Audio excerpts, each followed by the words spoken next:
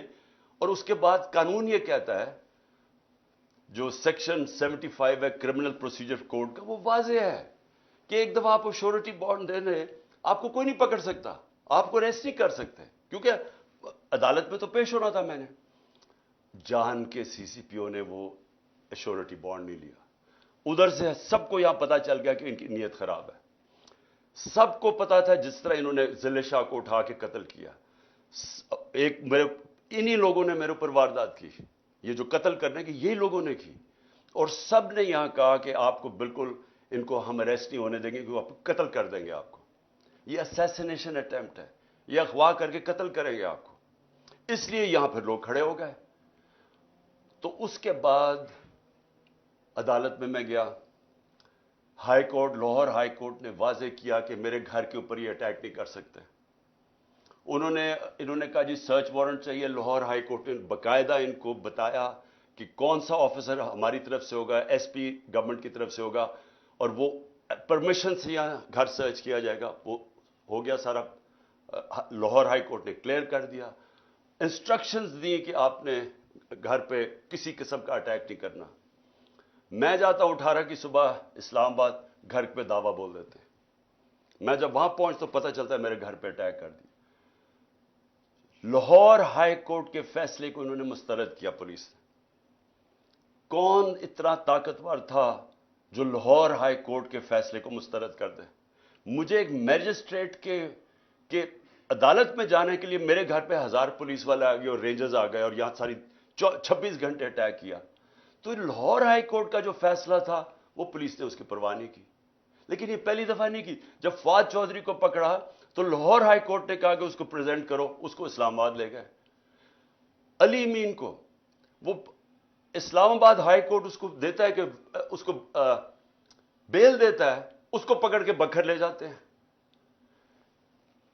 حسان نیازی وہ نکلتا ہے وہاں سے بیل لے کے عدالت سے, اس کو پکڑ کوئی اور کیس لگا کے اس کو اٹھا کے پہلے ادھر لے جاتے ہیں کوئٹہ, پھر اس کو لے جاتے ہیں کراچی لے جاتے ہیں, پھر اس کو پشاور لے جاتے ہیں. تو یہ قانون یہاں تو ختم ہی ہو گیا. میں اس لیے کہہ رہا ہوں کہ صرف سپریم کورٹ دھاگے سے لٹک رہی ہے ہماری جمہوریت اور رول آف لا. کوئی کسی کو فکر نہیں ہے یہاں کہ جو عدالت کا بھی فیصلہ ہے, کیونکہ کوئی اوپر سے آرڈر آتا ہے کہ وہ عدالتوں سے بھی اوپر ہے. پولیس بھی نہیں کسی کی سنتی, کوئی سارے ایک دم چپ کر کے بیٹھ جاتے ہیں. تو یہ میرے گھر کے اوپر جو اٹیک کیا, اس کے اوپر بھی ہم عدالت میں گئے ہوئے ہیں کہ کس بیسس, کون سے قانون کے تحت انہوں نے, جب ہائی کورٹ نے ان کو واضح کہا تھا کہ سرچ وارنٹ کے لیے ایک طریقہ بتایا تھا, دروازہ توڑ کے اندر لوٹ کے لے گئے گھر, جو چیز ملی اٹھا کے لے گئی پولیس, جو چیز ملی توڑ دی انہوں نے. لوگوں کو پکڑ کے لے گئے, نوکر کو پکڑ کے لے, خنسامے کو لے گئے پکڑ کے, اس کو مارا اتنا. اس کے بعد میں اسلام آباد میں پھر سے یہ بتانا چاہتا ہوں, یہ قتل کرنے کی سازش تھی جو گھر پہ اٹیک کیا. مرتضیٰ بھٹو ٹائپ قتل کرنا چاہتے تھے. پھر میں اسلام آباد جاتا ہوں 18 تاریخ کو, وہاں پورا پلان بنا ہوا تھا. جوڈیشل کمپلیکس کے اندر پورا ٹریپ تھا. نامعلوم افراد سی ٹی ڈی کے کپڑوں میں وہاں تھے, وہاں وکیلوں کے کپڑے میں نامعلوم افراد تھے جنہوں نے ایک دن پہلے سارا ٹیک اوور کر لیا جوڈیشل کمپلیکس. کبھی ایسا ہوا ہی نہیں ہے کہ پولیس چھتوں سے پتھر مار رہی ہے, اشتعال پیدا کر رہی ہے تاکہ وہاں کوئی انتشار پھیلے, اور انتشار کے اندر یہ عمران خان پھر قتل ہو گیا. جو وہاں ہوا ہے جوڈیشل کمپلیکس میں, جس طرح انہوں نے شبلی فراز, سینیٹر ہمارا, اس کا نام لکھا ہوا تھا, اس کو مارا. ہمارا جو سلطان تھا عمر سلطان, اس کا ناک توڑ دیا, اس کو مارا, اس کا بھی نام لکھا ہوا تھا. لوگ اپنی جان بچا کے بھاگے. اور وہ شکر ہے کہ وہ میجسٹریٹ نے میری گاڑی میں آخر میں وہ میرے سے لیا، نہیں تو اگر میں اوپر چلا جاتا تو میں نے نہیں بچنا تھا. تو ادھر سیکنڈ ٹائم میں بچا ہوں. پھر سے پلان بنا ہوا تھا قتل کرنے کا. اور پھر اب کیا ہو رہا ہے؟ اب پلان یہ بن رہا ہے کہ میرے جو ارد گرد لوگ ہیں ان سب کو باری باری پکڑو، جو پارٹی میں تکڑے لوگ ہیں ان کو پکڑو، کیونکہ اب اگر ان کو لگ رہا ہے الیکشن کی طرف جا رہے ہیں تو طریقہ ہی ایک ہے کہ اب تحریک انصاف کے سارے جو تکڑے لوگ ہیں یا میرے قریب لوگ ہیں ان ساروں کو پکڑو. اس میں علی مین کو سب سے پہلے پکڑا، مراد سعید کو پوری پکڑنے کی کوشش کر رہے ہیں، اس کے اوپر بھی کوئی نہ کوئی کیس ڈال دیں، حالانکہ کوئی کیس ہی نہیں ہے. میرے اوپر جو کیسز ہیں میں ذرا سامنے 2 کیسز ہی انہوں نے بنائے ہوئے تھے، باقی تو سارے دہشت گردی کے کیس ہیں یا یہ جس طرح ذل شاہ کے قتل کے کیس، اس طرح کے کیسز ہیں. 2 کیسز تھے. ایک کیس تھا میرے اوپر فورن فنڈنگ کا، وہ اسلام آباد ہائی کورٹ میں فورن فنڈنگ کا کیس ختم ہو گیا، اور جج نے کہا جناب یہ کیس ہی نہیں ہے کہ عمران خان نے کیسے، یعنی جو پہلے تو فورن فنڈنگ نہیں تھا، پروہیبٹڈ فنڈنگ ہو گئی تھی، فورن فنڈنگ تو اب نکلی نہیں ہے.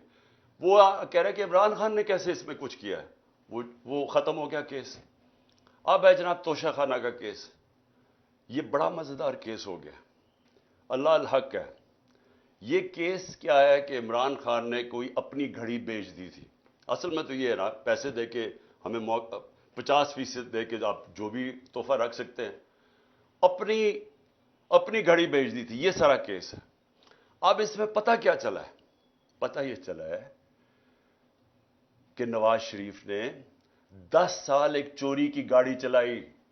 توشہ خانہ کی گاڑی اس نے ڈکلیئر کیے بغیر گھر میں رکھی 10 سال.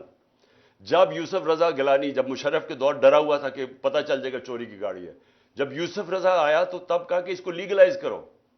اس کے پھر پیسے دیے تھوڑے سے، لیکن قانون یہ ہے کہ آپ توشہ خانہ سے گاڑی نہیں لے سکتے. پتہ چلا کہ آصف زرداری کی 3 گاڑیاں ہیں، 3 گاڑیاں اس نے توشہ خانہ سے نکالی ہیں. وہ بھی کوئی کسی کو بھی نہیں آیا کہ 3 گاڑیاں آپ نے چوری کی ہیں. لیکن ایک اور بھی چیز نکلائی ہے. اب یہ پتہ چلا ہے کہ مریم نے بھی ایک توشہ خانہ کی گاڑی ڈکلیئر نہیں کی، اور وہ بھی کوئی 2 کروڑ روپے کی بعد میں بیچ دی چلا کے. یہ ساری چوریاں ہیں، اس کے اوپر کوئی کمپرومائز نہیں ہے. یعنی آپ یہ نہیں کہہ سکتے کہ اتنی کی تھی تو میں نے اتنی کی بیچی. توشہ خانہ سے گاڑی آپ نہیں نکال سکتے. اور پتہ چلا کہ ان تینوں نے گاڑیاں نکالی ہیں، تو یہ چوری ہے. تو خیر وہ بھی سامنے آ گیا. لیکن جو میں اب کہنا چاہتا ہوں آخر میں آج میرے مقصد یہ جو آپ کی ٹاک کا وہ یہ ہے کہ اب اگلا فیز شروع ہو رہا ہے. فیز یہ ہے کہ عمران خان کے ارد گرد لوگوں کو پکڑو، پی ٹی آئی کے مین لوگوں کو اس وقت کیسز کرو اور ان کو پکڑو کہ اگر الیکشن ہونا ہی ہے تو ان کی پارٹی کو بالکل کمزور کر دو. یعنی یہ کیسز میں الجھائے رہے، جیلوں میں چلے جائیں اور اس کے بعد الیکشن کروا دو. جس طرح انہوں نے کراچی کے اندر ایک لوکل کا الیکشن کروایا تھا، لوگوں کو اٹھا لیا، کیسز کر دیے، دھاندلی کی، لو ٹرن آؤٹ کے اوپر. یہ پیپلز پارٹی جس کا ووٹ بینک ہی نہیں ہے کراچی میں، وہ جیت جاتی ہے. یہی ان کا پلان بنا ہوا ہے. اب تک علی مین کو، اس کے بعد انہوں نے افتخار گمن، وہ میرے سیکیورٹی کے چیف تھے، اس کو اٹھا لیا. ایک ہمارے شاہد حسین لندن سے آئے ہوئے، وہ اپنا کام چھوڑ کے یہاں آئے کہ ہماری یہ سرویلنس، یہ جو الیکٹرانک ہے، ہر جگہ یہاں چیزیں رکھ دیتے ہیں، کوئی ڈیوائس رکھ دیتے ہیں کہ جاسوسی ہو یہاں. تو انہوں نے وہ کر رہے تھے، اس کو اٹھا لیا. اس کو 2-3 دن دے کے واپس آیا.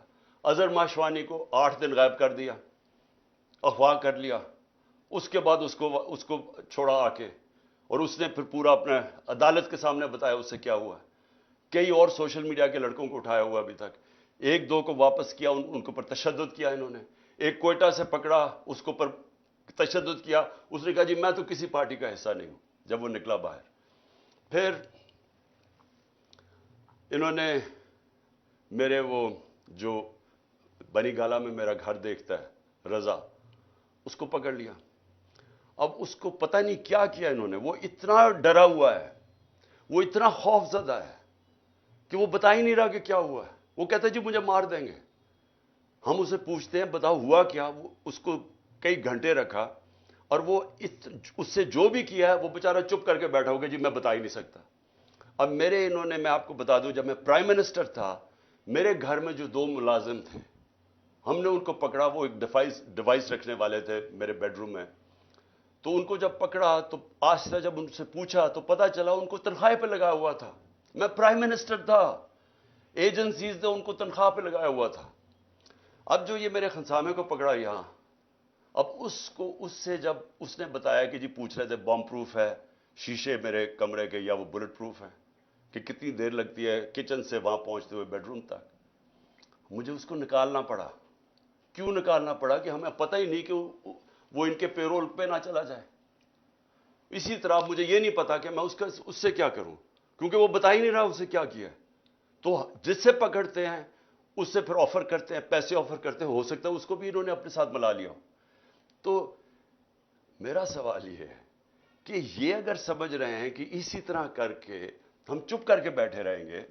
میں آج جو ساری میری ٹاک وہ یہ تھی کہ میں نے ساری اپنی قوم کو آج بھی، اور میں تیار کر رہا ہوں، کال دے رہا ہوں اپنی پارٹی کو، اپنی قوم کو، کہ ہم نے اب سب نے پرامن احتجاج کی تیاری کرنی ہے عید کے بعد۔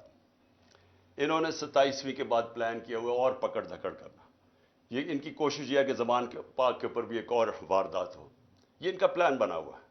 اور یہی ان کی کوشش یہ ہے کہ اتنا خوف، اتنا ڈرا دیں لوگوں کو کہ ہم چپ کر کے قبول کر لیں، یا ہم ڈر کے پیچھے ہٹ جائیں، یا ہم چپ کر کے بیٹھ جائیں، تاکہ اگر انہوں نے الیکشن کروانے بھی پڑے تو اتنا دبا کے تحریک انصاف کو دبا دو کہ وہ الیکشن ہی لڑ سکے۔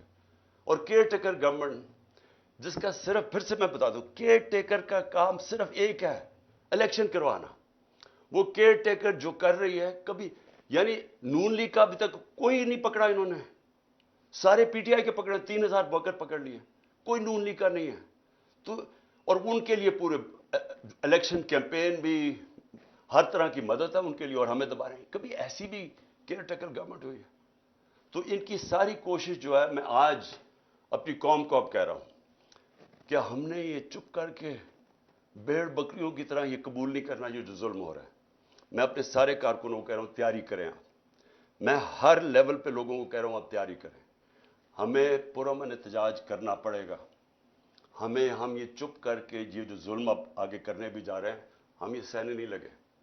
اور اگر میں ان کو آخر میں ایک پیغام دینا چاہتا ہوں کہ اگر آپ کا خیال ہے کہ ان حربوں سے آپ ان چوروں کو ہمیں قبول کروا دیں گے، کہ آپ اگر یہ سمجھتے ہیں کہ ہم ان کو ایکسپٹ کر لیں گے، یہ جو این آر او کے چور بیٹھے ہوئے ہیں اوپر، آپ کو نہ تاریخ کا پتہ ہے، نہ آپ کو سیاست کا پتہ ہے، نہ آپ کو پتہ ہے کہ پبلک جب ایک طرف کھڑی ہو جائے تو یہ حربے کامیاب نہیں ہوتے۔